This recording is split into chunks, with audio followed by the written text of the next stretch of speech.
Muy buenas noches a todos. Este reto que se le propuso a Miguel es un reto originado en hace días que venimos con un grupo de médicos interesados en inteligencia artificial en que tratemos de aprovechar lo que tenemos en nuestras instituciones y aplicando los principios de inteligencia artificial a convertirla en una línea de investigación. Se presentó esta oportunidad porque el doctor César Caraballo, hijo de Domingo Caraballo, quien es en este momento un médico general dedicado a investigación, que está ya presentando sus exámenes para empezar residencia, ha estado muy cerca de un grupo de investigación que lo sorprende a uno por las publicaciones tan frecuentes como es el grupo del doctor Harlan Krumholz en la Universidad de Yale. Entonces, este grupo de Brasil que venía trabajando en esta área específicamente, se asoció con el grupo de Yale y ha dado origen a esta publicación.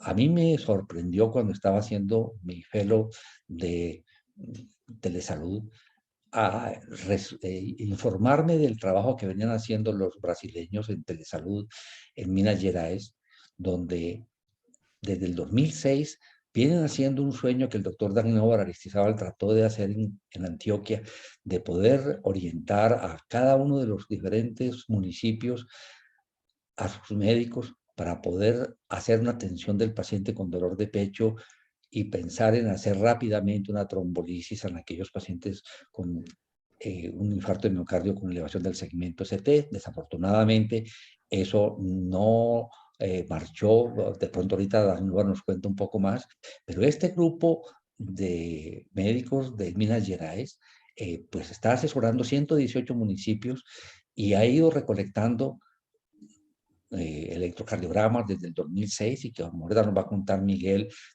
ya lo empezó a utilizar en forma digital desde el 2010 y tiene un número de electrocardiogramas que les ha servido para poder hacer el entrenamiento de inteligencia artificial, de deep learning sobre todo, para poder llegar a estos algoritmos que empiezan a ser de utilidad.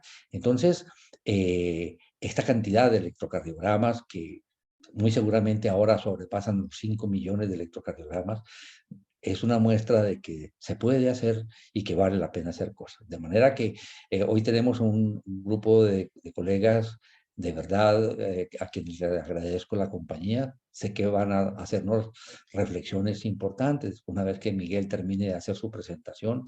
Y de verdad, Miguel, muchas gracias por asumir este reto, que sé que no es un tema fácil porque no hace parte de nuestra formación la inteligencia artificial, pero que si no empezamos a aprender a utilizarla y a trabajar esa gran información de las grandes bases de datos que tenemos, dejamos de utilizar una información valiosísima que tenemos allí para beneficiar a nuestros pacientes. Adelante, Miguel.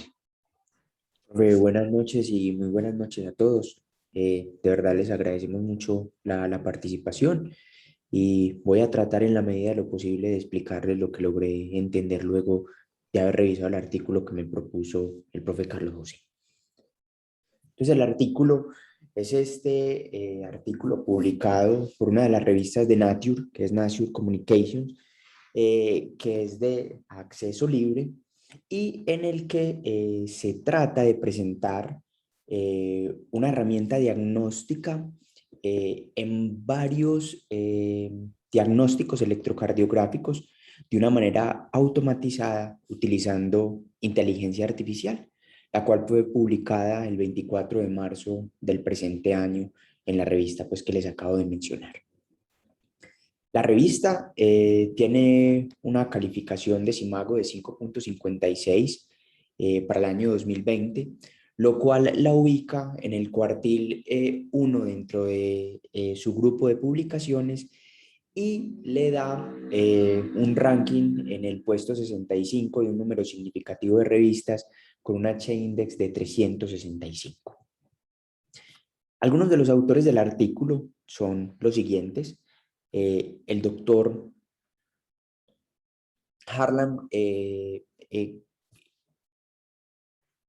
doctor Harlan Kunslum, que es efectivamente pues el doctor con el que trabaja el doctor César Caraballo, que hace parte pues como uno de los coautores, pero los dos autores principales son el doctor Kera, que es profesor asistente en la sesión de medicina cardiovascular de la Universidad de Yale, y el estudiante de una maestría en ciencias básicas de la tecnología, el doctor Bersanga. Ellos dos fueron los que tuvieron la idea principal de utilizar, como el profe Carlos José nos mencionó, esa base de datos de electrocardiogramas disponible en la Universidad Federal de Minas Gerais en Brasil, con la cual ellos van a tratar de diseñar un modelo automatizado para tratar de hacer el diagnóstico electrocardiográfico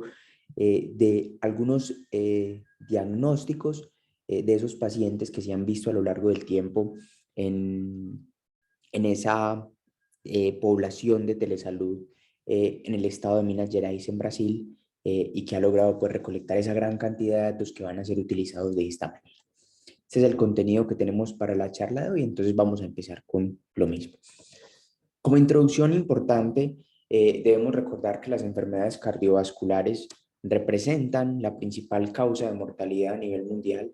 Eso encabezado por la cardiopatía isquémica, lo tomé de datos de la Organización Mundial de la Salud, y cuando uno revisa los reportes mundiales de carga de enfermedad publicados en el año 2019 y en el año 2017, los últimos dos, esta constante del predominio de las enfermedades cardiovasculares en cuanto a causas de mortalidad y de morbilidad representa siempre un número significativo de casos y está entre los primeros lugares, y en los últimos años, tanto en los países de bajos ingresos como en los países de altos ingresos, ha ido aumentando.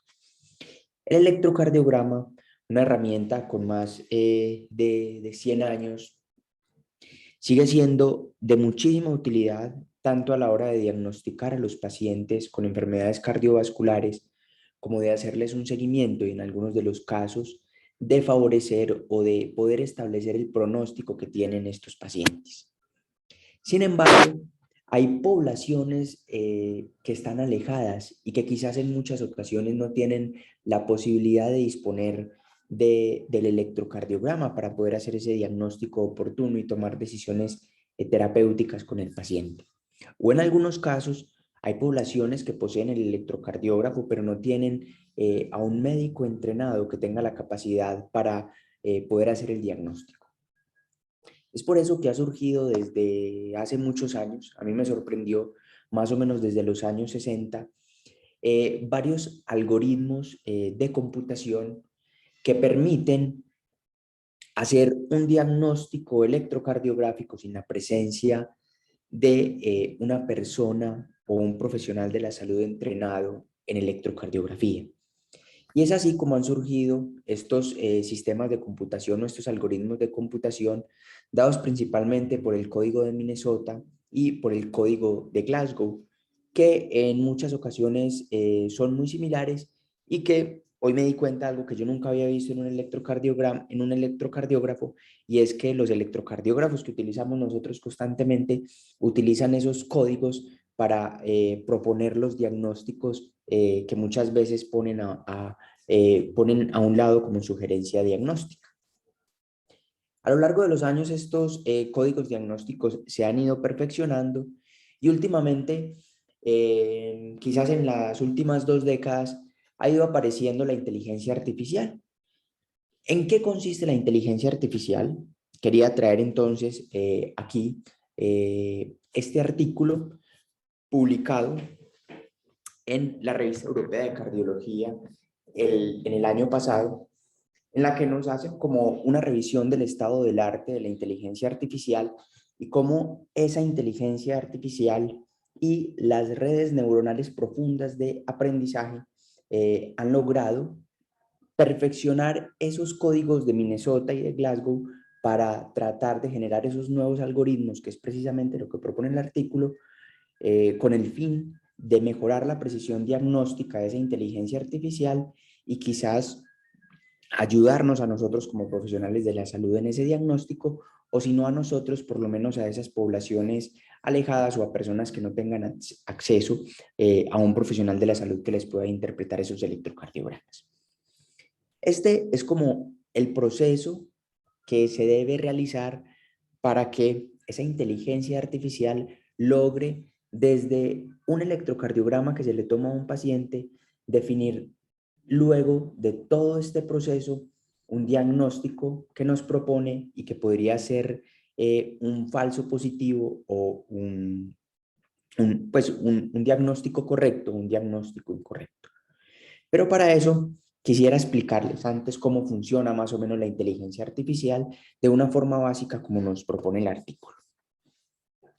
Entonces, uno, para enseñarle algo a una computadora, tiene como dos caminos. Hay un camino empírico y el camino de la inteligencia artificial. El camino empírico es un poco más sencillo y vamos a poner el ejemplo de una conversión de una temperatura de grados Celsius o centígrados a grados Fahrenheit. Uno simplemente puede poner la ecuación que representa esa conversión y la computadora simplemente va a tomar un dato en grados centígrados y lo va a convertir a Fahrenheit multiplicando esos grados centígrados por 1.8 y sumándole 32. Sin embargo, en el modelo de la inteligencia artificial, yo le voy a ofrecer a la computadora unos datos, que son los datos de los grados centígrados y los datos de los grados Fahrenheit. Y la computadora, por medio de el análisis de múltiples datos y múltiples asociaciones entre ese dato que yo ingreso y ese dato que yo espero que la computadora me dé, logra despejar o formular una nueva ecuación en la que ella solita, con múltiples repeticiones de error y de acierto, permite finalmente a la computadora aprender a establecer esa conversión desde los grados Fahrenheit hacia los grados centígrados o viceversa. Con el electrocardiograma pasa más o menos lo mismo. Yo le voy a ofrecer a la computadora unos datos. Esos datos, en este caso, van a ser un electrocardiograma. Y lo primero que yo tengo que hacer es obtener múltiples electrocardiogramas de múltiples pacientes con múltiples diagnósticos y almacenarlos en unas bases de datos y hacer una construcción de datos. Dentro de esa construcción de datos yo le puedo agregar a cada uno de esos electrocardiogramas otros datos, como por ejemplo la edad, el sexo del paciente, algunas características clínicas del paciente, entre otros.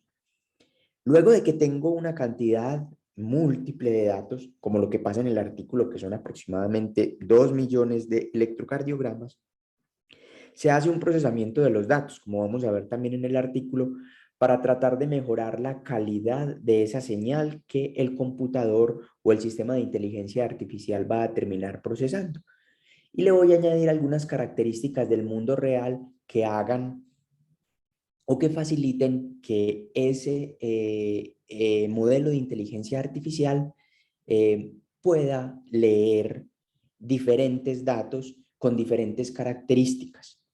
Luego de que yo hago eso, le voy a ingresar los datos al sistema de inteligencia artificial y él me va a crear esa red neuronal profunda.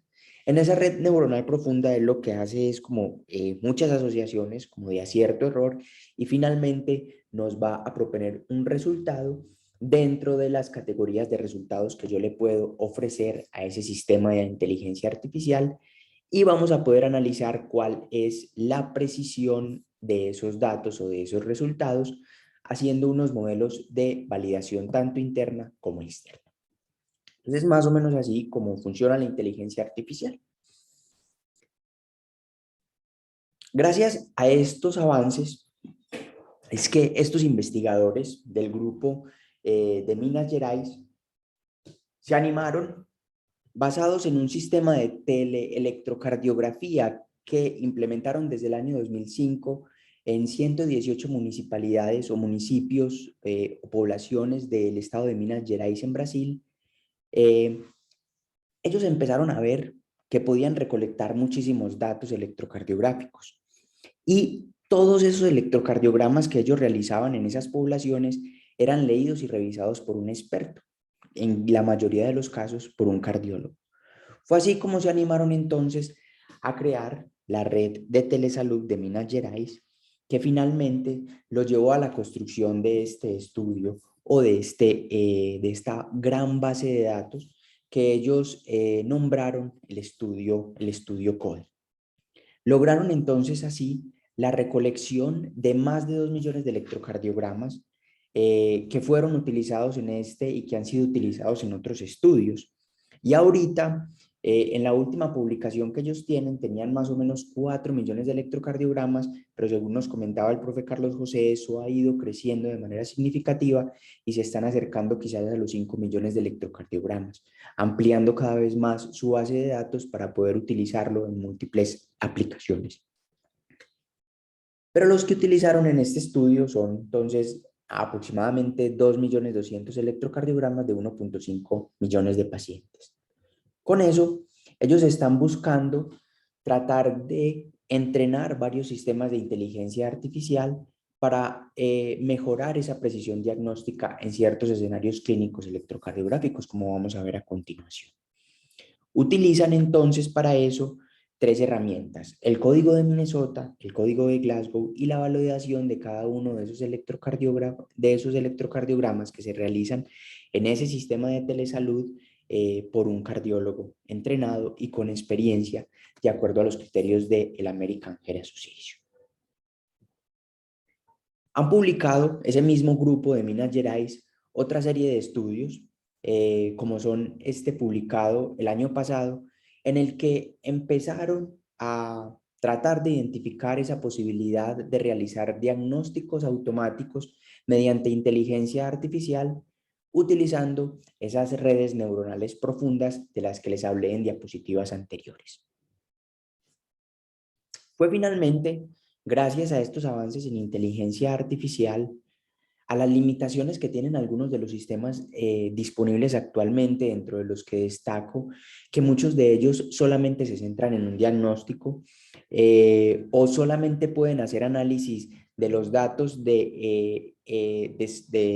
sacados electrocardiográficamente, como de las ondas que toma el electrocardiógrafo, pero en muchas ocasiones no lo pueden hacer de las imágenes, entre otros.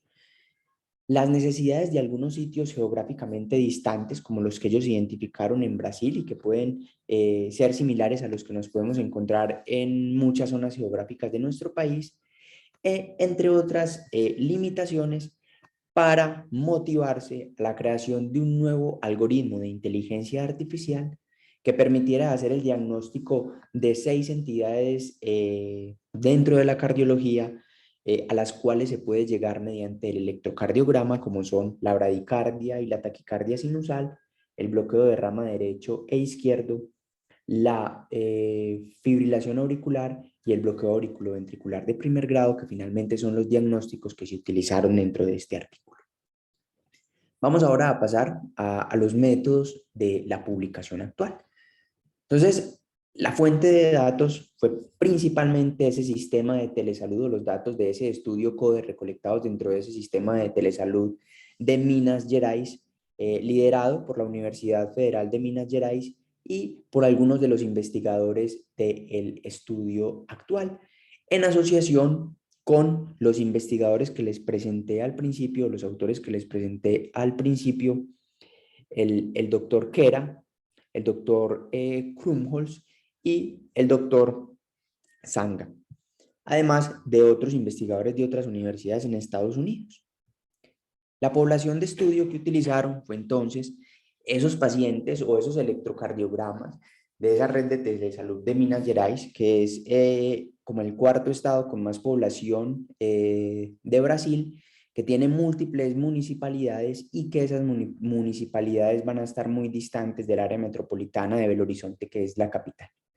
Tuvieron un tiempo de recolección de esos electrocardiogramas desde el 2010 hasta el 2017.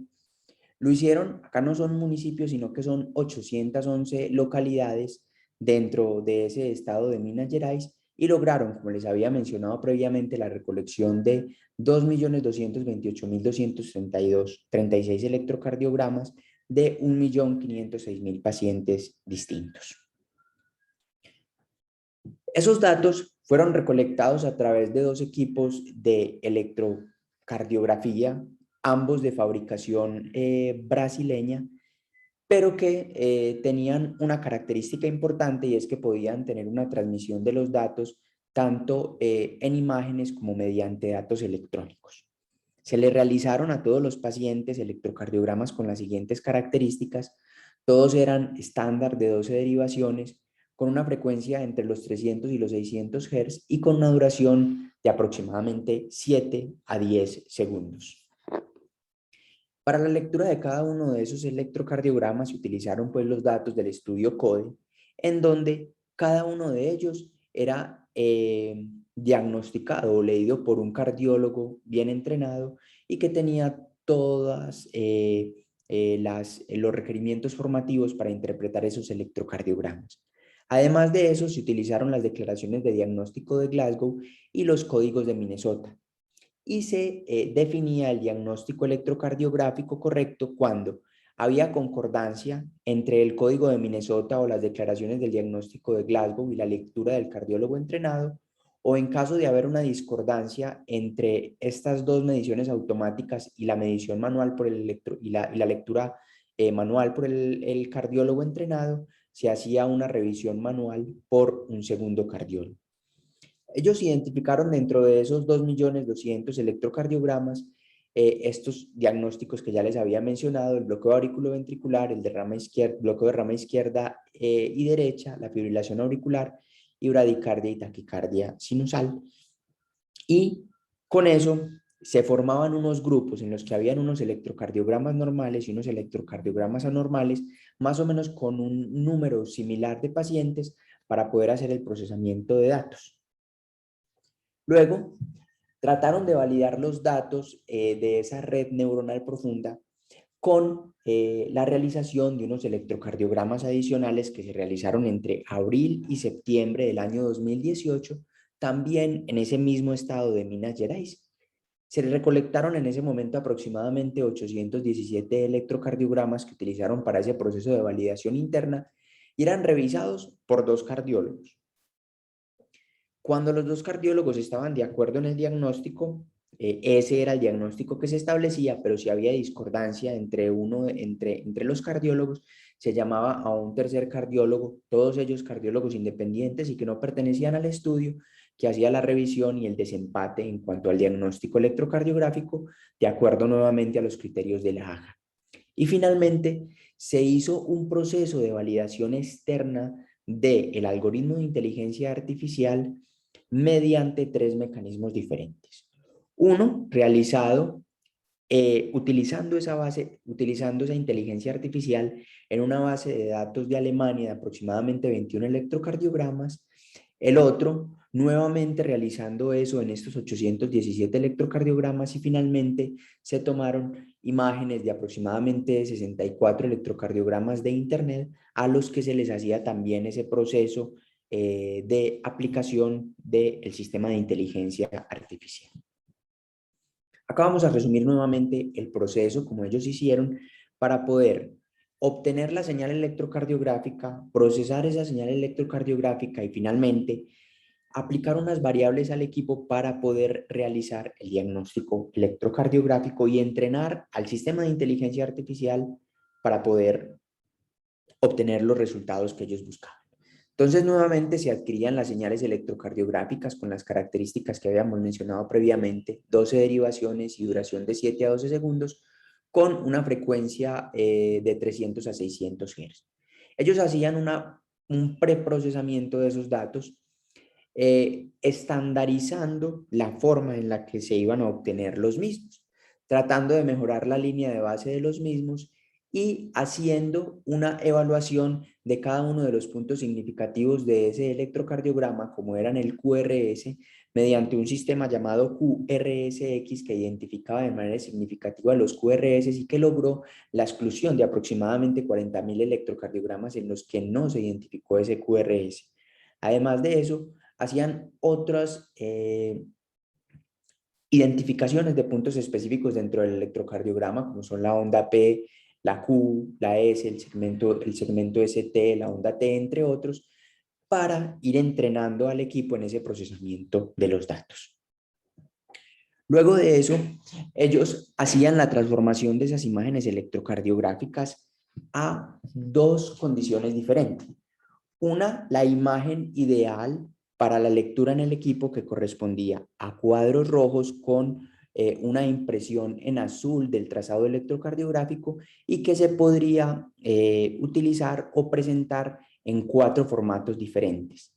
El formato estándar, que consistía en trazos de 2.5 segundos de 3 derivaciones distintas, poniendo las 12 derivaciones electrocardiográficas, el estándar alternado, en el que cambiaban las derivaciones precordiales, aparecen primero que las derivaciones de miembros, y otro sistema alterno en el que muestran en la misma hoja las 12 derivaciones electrocardiográficas, en el lado izquierdo las derivaciones de miembros y en el lado derecho las derivaciones precordiales, o un alterno de ese alterno, que era nuevamente la variabilidad, cambiando de orden las derivaciones precordiales con las de extremidades. Además de eso, proponían o formaban los datos en varias escalas de color, que iban desde grises hasta rojos con una impresión en negro, a diferencia de la impresión en azul que se hacía en la imagen ideal. Además de eso, establecían varios puntos de inicio para la lectura electrocardiográfica, para que el sistema se entrenara en la identificación de esos puntos y pudiera iniciar la lectura dependiendo de lo que esa variación del mundo real le podría llegar a generar conflicto en algún momento determinado. Además de eso, hacían unas rotaciones aleatorias que correspondían a -10 y +10 grados, teniendo en cuenta que cuando se escanea una imagen electrocardiográfica, podría haber una variación en ese sentido, y eso podría implicar que la lectura por ese sistema de inteligencia artificial no se pudiera realizar de acuerdo a esa rotación. Luego de que se hacían o se transformaban todos esos datos de maneras con estas variaciones, tratando de similar lo que pudiera llegar a pasar en el mundo real, se hacía el modelo de entrenamiento, y ese modelo de entrenamiento lo hicieron aproximadamente con el 90% de todos esos electrocardiogramas, ingresando los datos al sistema de inteligencia artificial y permitiendo que él hiciera el proceso de la red neuronal profunda.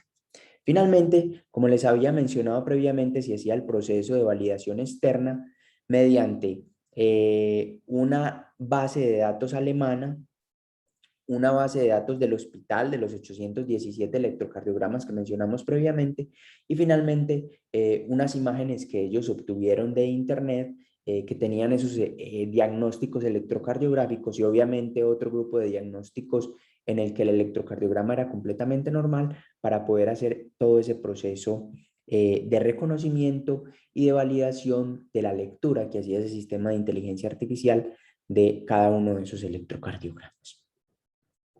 Finalmente, en dos condiciones específicas, el bloqueo de rama derecha y el bloqueo de rama izquierda, teniendo en cuenta que hay algunas derivaciones como B1 y B6 que pudieran llegar a tener más significancia dentro del diagnóstico de estas entidades, ellos utilizaron mediante una cámara especial un sistema de calor que permitía identificar, o le permitía al equipo identificar esas derivaciones en donde era más fácil realizar el diagnóstico tanto del bloqueo de rama izquierda como del bloqueo de rama derecha. En los otros grupos de diagnósticos, los 4 que nos restan, que son la fibrilación, el bloqueo de primer grado y la taquicardia y bradicardia sinusal, no utilizaron este sistema de calor, teniendo en cuenta que el diagnóstico se podía hacer casi que en cualquier derivación. Para el análisis estadístico de los datos, utilizaron el área bajo la curva y la puntuación F1, que hace un análisis entre esa área bajo la curva de recal o de rellamada y esa área bajo la curva de precisión. Entre más alta sea esa puntuación, más precisa va a ser la concordancia entre la precisión y el recal. Además de eso, analizaron datos de sensibilidad, especificidad, valor predictivo positivo y negativo, y utilizaron finalmente una matriz de confusión, en la que se trata de establecer cuáles fueron los diagnósticos correctos y cuál fue como el porcentaje de error que pudo haber tenido cada uno de esos modelos diagnósticos cuando se implementaba el modelo de inteligencia artificial. Los resultados entonces son los siguientes. Estas son las características de los electrocardiogramas que se tomaron, tanto de los electrocardiogramas de entrenamiento y validación, que fueron 2.322.000, como dentro de los electrocardiogramas de validación. Tenemos entonces unos porcentajes más o menos similares de cada uno de esos diagnósticos electrocardiográficos, una presencia significativa de una población, de una variabilidad de la población desde los 16 hasta los 81 años o más, y más o menos un porcentaje de 60 a 40 entre sexo femenino y masculino en ambos grupos. De una manera muy similar fueron pues como los datos, lo que permitía una comparación de los mismos. Dentro de los resultados es muy significativo entonces que esas áreas bajo la curva, tanto en el modelo basado en imágenes como el modelo basado en las señales electrocardiográficas sin procesar y sin convertir en imágenes, permitía unos valores de área bajo la curva todos muy cercanos al 1. Quizás el que más se alejaba de ese valor al 1 era el género, que era uno de los características ocultas que podría lograr este sistema de reconocimiento de inteligencia artificial. Y de la misma manera pasó en aquellos pacientes a los que se hacía la validación con el cardiólogo entrenado, que también tenía una muy buena área bajo la curva, incluso logrando en algunos escenarios valores de 1, como en el bloqueo de rama izquierda.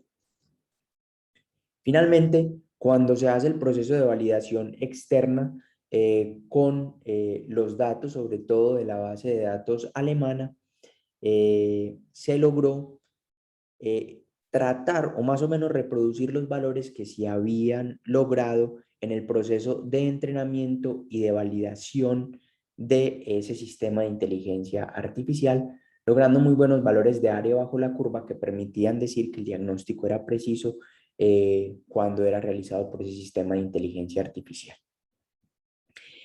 Quizás en el diagnóstico en el que hubo más problemas fue en el diagnóstico de bloqueo auriculoventricular de primer grado, quizás un poco más por la complejidad que puede llegar a tener este diagnóstico cuando se compara, por ejemplo, con una fibrilación auricular o un bloqueo de rama derecha. No digo tanto para el cardiólogo entrenado que lograba una precisión acertada del mismo, sino para ese sistema de computación que tenía que valorar muchísimos más datos electrocardiográficos en comparación, por ejemplo, con una taquicardia o una bradicardia sinusal. Vamos entonces a pasar a la discusión para terminar con la presentación del artículo y que podamos hablar un poco del mismo. Entonces ellos proponen como fortalezas de este nuevo algoritmo que se podía realizar un diagnóstico automatizado mediante la aplicación de inteligencia artificial tanto en imágenes procesadas como en señales electrocardiográficas sin procesar, teniendo en cuenta que la mayoría de los algoritmos previos se aplicaban sobre señales electrocardiográficas, pero que finalmente muchos de los electrocardiogramas que tenemos disponibles los tenemos disponibles como imágenes. Entonces ellos mencionan que esta es una de las grandes fortalezas de su estudio y que además de eso permiten ampliar las posibilidades diagnósticas, que en muchas ocasiones era sobre solo un diagnóstico electrocardiográfico, a 6 posibilidades diagnósticas, algo más amplio que lo que previamente venían presentando los estudios de inteligencia artificial. Sin embargo, también encontraron unas limitaciones, y es que a pesar de que es un sistema de inteligencia artificial que podría llegar a mejorar la discordancia que puede haber entre, por ejemplo, dos profesionales de la salud, persiste una discordancia, sobre todo en algunos diagnósticos específicos, como en este caso el bloqueo auriculoventricular del primer grado, y que a pesar de tener 6 diagnósticos que lo ponen como una fortaleza, también reconocen que hay muchos más diagnósticos electrocardiográficos que quedan por fuera de este sistema de inteligencia artificial y que podrían ser el objeto de futuras investigaciones para finalmente tratar de aplicar ese conocimiento que se tiene desde la medicina a un sistema de inteligencia artificial, y con eso mejorar la precisión diagnóstica que podemos obtener al realizar la lectura de una señal electrocardiográfica. Como conclusiones, entonces, yo propongo que tenemos unos avances dentro de la medicina y dentro de la tecnología que nos han permitido desarrollar estos sistemas de inteligencia artificial con aplicación no solo en el campo de la electrocardiografía, sino en el, cambio de en el campo de la lectura de imágenes, de los pronósticos de ciertos pacientes a largo y corto plazo, que finalmente son herramientas que no las debemos ver como enemigos, sino más bien como aliados a la hora de tratar de mejorar la precisión diagnóstica cuando nos enfrentamos a nuestros pacientes, para poder utilizarlas en ese sentido y mejorar la atención que le podemos ofrecer a esos pacientes, teniendo en cuenta que estos datos quizás en el futuro nos permitan muchísimas más aplicaciones de las que tenemos en este momento y que podrían incluso permitir establecer el diagnóstico y el pronóstico, perdón, de algunos pacientes que en este momento no podríamos establecer a ciencia cierta. Muchas gracias, eso es todo lo que tengo para hoy. Queda abierta pues la discusión para que aprendamos todos de las personas que nos están acompañando. Muchas gracias. Miguel, muchísimas gracias por tu didáctica presentación y motivante presentación. De verdad, como tú lo acabas de decir, tenemos entre la audiencia de hoy personas que sé que nos van a enseñar muchas cosas y nos van a hacer reflexionar. A medida de que ellos vayan participando, yo hago una pequeña presentación porque es importante que ustedes conozcan su trayectoria, lo que han hecho previamente y en lo que están trabajando. Si tienen ustedes alguna observación para hacer, alguna pregunta para Miguel, algún comentario para hacer, por favor, tienen el micrófono disponible. ¿Quién se anima para hacer observaciones sobre lo presentado por Miguel? Luis Eduardo, adelante. Luis Eduardo, es un honor tenerte con nosotros. Yo quiero presentarte al grupo. O Dagnovar primero va a hablar. Dagnovar, No, primero dale, Dagnovar. dale, Carlos, tranquilo. Yo ahorita hablo, no te preocupes. Perfecto. Luis Eduardo, abres el micrófono. Listo. Doctor Luis, Carlos, sí, muchas perfecto. gracias por la invitación. Doctor No, Dagnovar, gusto saludarle. Miguel, Igualmente. te felicito por el empeño y el esfuerzo. Estos son, como tú bien lo mencionaste, no son artículos de validación de hipótesis y artículos, llamémoslos clásicos de la medicina clínica, son artículos que cada vez estamos viendo con mayor frecuencia y que entran en el contexto de lo que llamamos la inteligencia artificial aplicada o la inteligencia asistida. Este artículo tiene grandes fortalezas, tiene algunas debilidades que les voy a mencionar más adelante. Una gran fortaleza es la inmensa cantidad de datasets, de muestras, más por encima de 2 millones de electrocardiogramas, pero además la forma de captura a través de una herramienta de telemedicina que obviamente permite que un estado o un país tan grande como es Brasil y Minas Gerais, pues tenga una captura de este tipo de señales. Eso de por sí ya es una gran fortaleza del artículo que nos invita a emularlo de alguna forma localmente para poder llevar la medicina a los sitios donde todavía no ha llegado, ¿no? Dos, lo que tú mencionaste, hay un gran dilema en la inteligencia artificial profunda, en el deep learning, y es el procesamiento de señales versus el procesamiento de imágenes. Prácticamente es una subespecialización de los analistas de datos, entendiendo que las señales son mucho más ruidosas, más granulares, mucho más difíciles de analizar, menos exactas porque son bidimensionales. Luego, lo que intentaron en este artículo con un éxito bueno fue convertir esas señales en imágenes para facilitar el análisis a través de una red neural de convolución. Las dos grandes ramas de la inteligencia artificial, como ustedes lo saben, son el aprendizaje de máquina y el aprendizaje profundo. El aprendizaje de máquina básicamente se trata de, a través de diferentes tipos de enseñanza o de aprendizaje, como son el supervisado, el no supervisado y el reforzado, dependiendo de si al a la máquina se le enseña con unos rótulos o si se le enseña sin rótulos o si se combina con rótulos y sin rótulos, pues de acuerdo a eso se hacen una serie de algoritmos que pueden ser básicamente de regresión o de clasificación o mixtos que los llamamos de ensamblaje, y que tienen unos nombres que ustedes van a tener que acostumbrarse mucho a oírlos, como son la regresión logística simple, múltiple, como son los clasificadores bagging, los árboles de decisión, el bagging classifier, el boosting, el stacking, en fin, es una serie de algoritmos que tratan de que una máquina pueda o predecir o clasificar en forma adecuada unos set de datos. Ese es el lado del machine learning que no lo estamos viendo aquí. Este artículo es una muestra del otro componente de la inteligencia artificial, que es el deep learning, que tiene básicamente dos grandes áreas. Una que es la evaluación o el análisis de imágenes y señales, que pueden ser electrocardiogramas, música, ruidos, etcétera, etcétera, imágenes, y que obviamente requieren usualmente unas estructuras más complejas en capas, que son lo que Miguel bien describió como las redes neurales. Las redes neurales profundas tienen varias clasificaciones, podríamos hablar aquí horas del tema. Básicamente, o las más usadas en imágenes y en señales son estas de convolución. La convolución es un operador matemático que permite calcular la superposición de dos funciones y que a la vez genera una tercera función que muestra básicamente lo que ocurre cuando estas dos funciones se mezclan.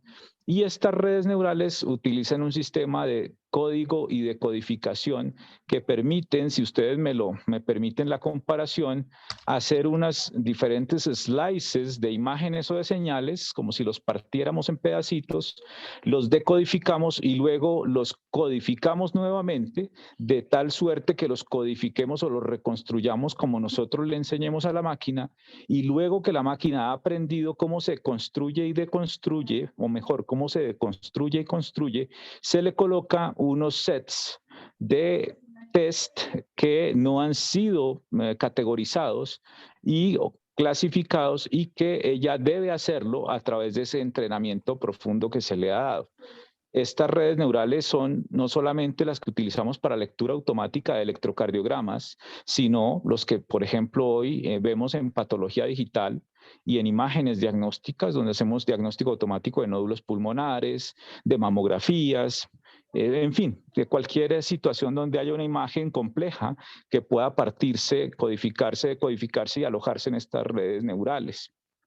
El otro gran elemento de la inteligencia artificial profunda son los que llamamos procesadores de lenguaje natural, y que básicamente son análisis de textos. Hace poco tengo publicadas, si ustedes les interesan, por ejemplo, el análisis de sentimientos de las propuestas de salud de los candidatos presidenciales, en donde a través de unos procesadores de texto, que se llaman así, procesadores de lenguaje natural, se permite analizar estructuras gramaticales a través de diferentes modelos. Unos de ellos son muy llamativos, pues se llaman transformers, que lo que hacen es que analizan la estructura gramatical y en algunos casos inclusive el contexto.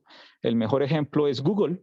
Cuando ustedes entran a Google e intentan colocar una o dos letras, el algoritmo de Google, que es un procesador de lenguaje natural, les sugiere a ustedes una búsqueda basado en el histórico de sus búsquedas. Eso es bastante bonito.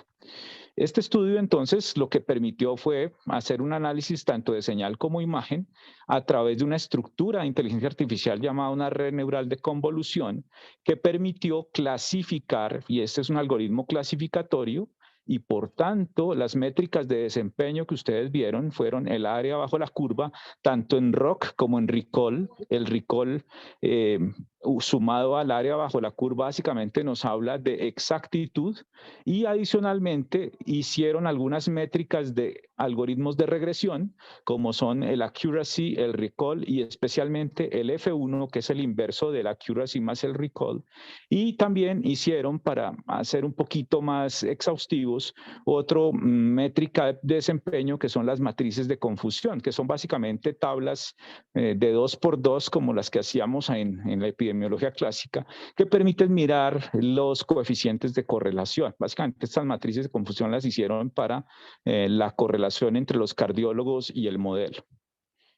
En mi opinión, hay dos debilidades grandes de este modelo. Uno, creo que viendo las métricas de desempeño de la red neural, está haciendo un overfitting, es decir, está posiblemente debido a que hay tantos datos, y son datos de señal y de imagen con los que se entrenó la red.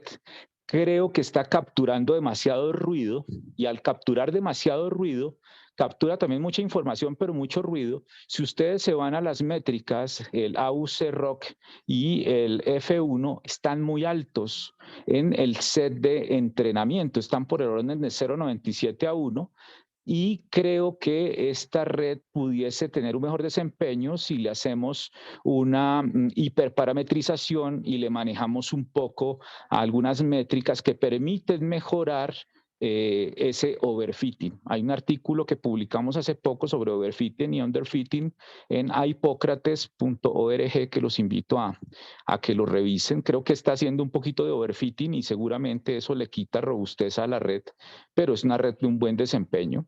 Y dos, Miguel lo mencionó, el tema del género. Entonces tenían un 70%, un poco menos, de mujeres, que para todos es claro que electrocardiográficamente puede haber diferencias por varios motivos que ustedes conocen mejor que yo, y creo que en esa medida hay un imbalance de datos.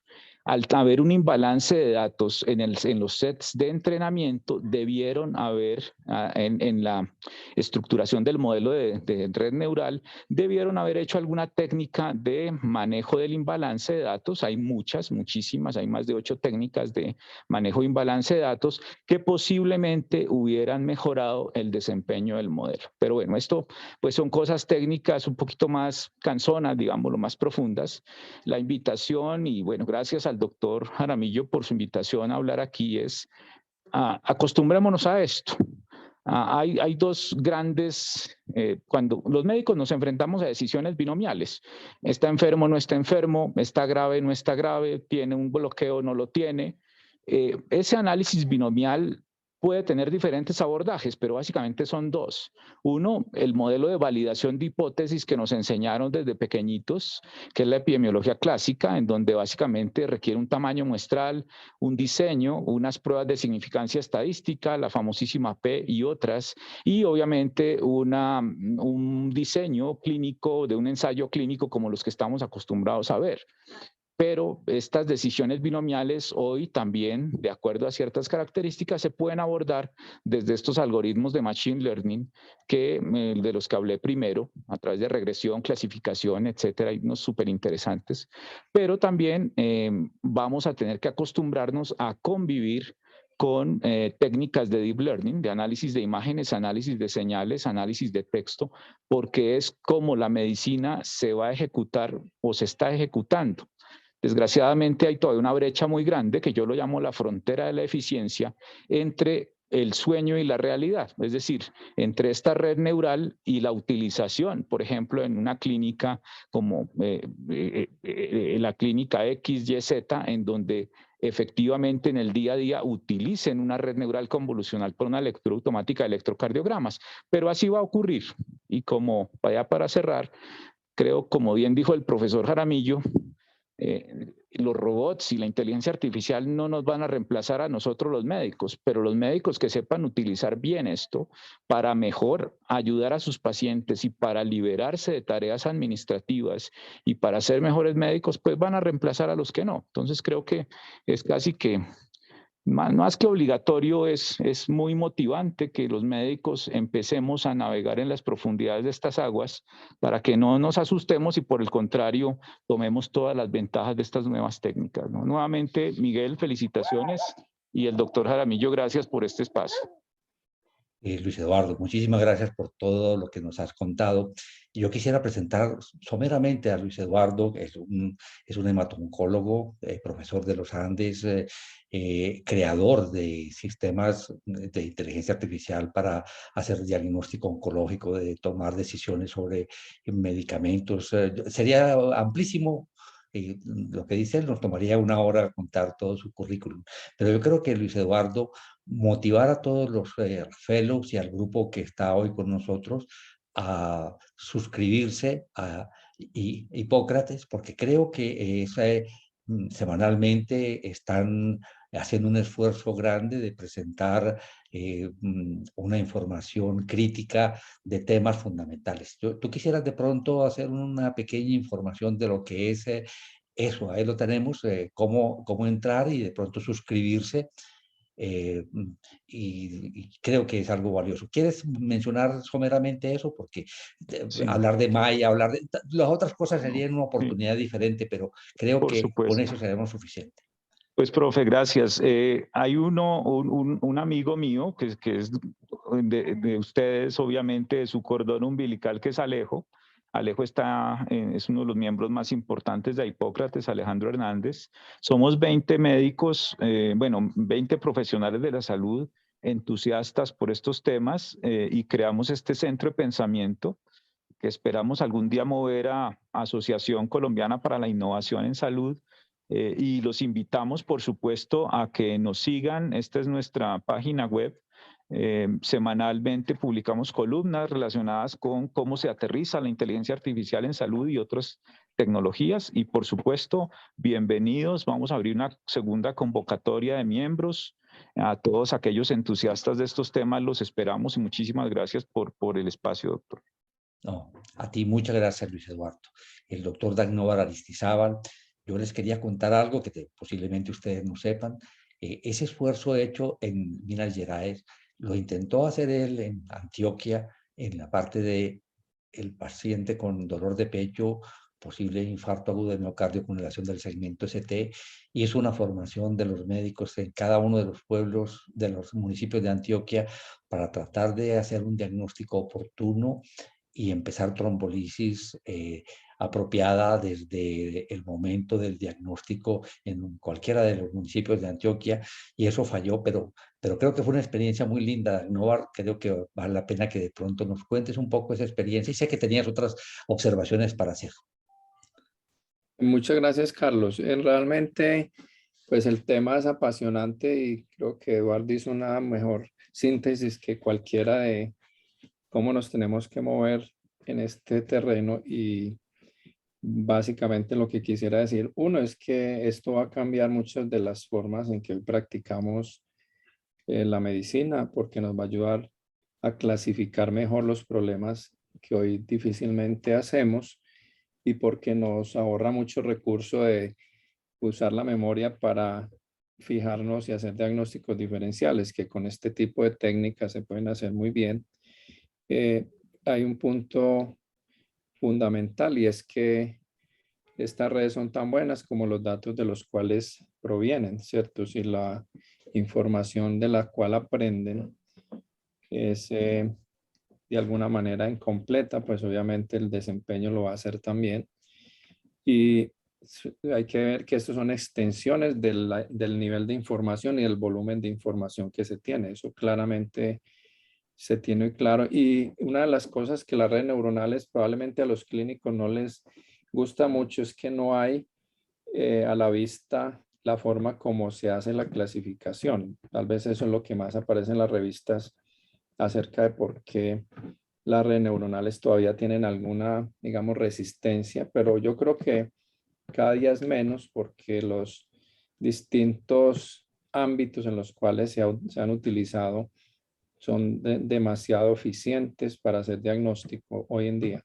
Y creo que con Carlos hemos compartido varios de los artículos que se publican frecuentemente, donde en los servicios de urgencias el poder que tienen estas redes son enormes para clasificar un paciente que se puede dar de alta, para definir si un paciente tiene otras cosas.